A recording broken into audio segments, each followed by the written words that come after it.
wabarakatuh. Perkenalkan, nama saya Namira Kurnia. Saya dari Prodi PIAUD semester 2 dengan NIM 20202400011. Di sini saya akan memberi penjelasan tentang permainan dan bermain bagi anak usia dini. Permainan menurut KBBI adalah suatu yang digunakan untuk bermain, barang, atau suatu yang dipermainkan. Ada beberapa ahli yang menjelaskan teori tentang permainan. Menurut Gross, permainan harus dipandang sebagai latihan fungsi-fungsi yang sangat penting di kehidupan dewasa nanti. Sedangkan menurut Scaler, permainan memberikan kelonggaran sesudah melakukan tugas dan sekaligus mempunyai sifat membersihkan. Ia mendapat bahwa permainan adalah kebalikan dari bekerja. Kemudian bermain menurut Piaget tahun 1951 merupakan kegiatan yang dilakukan berulang-ulang demi kesenangan, sedangkan menurut pendapat Elizabeth Harlock tahun 1987 bermain merupakan suatu kegiatan yang dilakukan dengan kesenangan tanpa memberikan hasil akhir.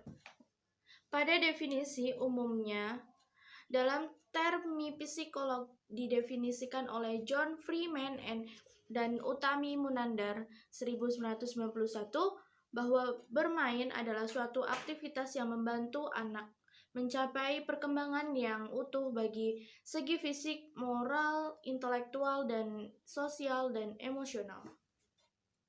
Mulyadi memberikan 5 definisi tentang bermain. Yang pertama, suatu yang menyenangkan dan memiliki nilai intrinsik pada anak. Yang kedua, tidak memiliki tujuan ekstrinsik, motivasinya lebih bersifat intrinsik.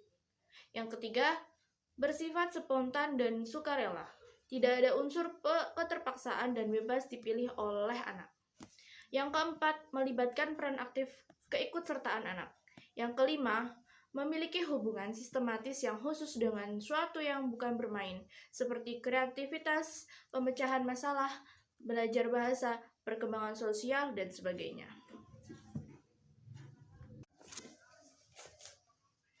Apa itu fungsi permainan dan bermain? Menurut Mutiah, untuk mengembangkan otot-otot dan energi yang ada pada anak. Menurut Upton, untuk mensejahterakan psikologis, perkembangan kognitif, dan perkembangan sosial dan emosial serta perkembangan fisik. Menurut Suyanto, mengembangkan kemampuan motorik, kemampuan kognitif, kemampuan efektif, kemampuan bahasa, dan kemampuan sosial. Kesimpulan dari pendapat tersebut adalah mengembangkan otot-otot anak dan dapat mengembangkan aspek perkembangan yang lainnya. Tujuan permainan dan bermain. Nah, di sini ada beberapa. Yang salah satunya sebagai sarana untuk melatih anak beradaptasi atau menyesuaikan diri dengan lingkungan. Ada pula sebagai sarana peniruan bagi anak karena batas bebas berekspresi menirukan berbagai hal yang ada dalam imajinasi. Yang terakhir, sebagai sarana bagi anak untuk bereksplorasi sehingga rasa keingintahuan terpenuhi. Di sini saya akan mencontohkan contoh dari permainan bermain. Salah satu dari permainannya adalah permainan puzzle. Ini dia permainan puzzle. Suatu kepingan-kepingan gambar yang menarik dengan berbagai jenis gambar. Ada hijaiyah, abjad, kemudian ada kartun atau hewan, bahkan robot juga ada jenis yang lain seperti gambar geometri. Di sini terdapat permainan puzzle hijaiyah. Bagaimana sih kita untuk memainkan puzzle hijaiyah tersebut? Nah, tahap yang pertama, menyiapkan media puzzle yang digunakan, kemudian merangkai potongan-potongan gambar puzzle yang bentuknya menjadi suatu gambar yang utuh, tersusun, dan beraturan.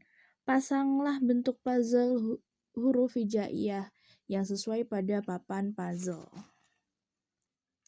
Permainan puzzle dapat mengenalkan berbagai macam gambar yang tertera pada kepingan-kepingan puzzle. Selain itu dapat mengembangkan motorik halus, konsentrasi, pada anak. Permainan ini dapat membentuk suatu pola tertentu sehingga membuat peserta didik menjadi termotivasi untuk menyelesaikan secara benar. Mengasah otak, melatih koordinasi mata dan tangan, melatih membaca dan kesabaran, serta pengetahuan anak pada suatu gambar. Contohnya, puzzle yang ada pada video yaitu puzzle hijaiyah. Maka kita dapat mengenalkan huruf hijaiyah dan melatih pengetahuan keagamaan pada anak. Baiklah, sekian dari saya. Kurang lebihnya mohon dimaafkan. Wassalamualaikum warahmatullahi wabarakatuh.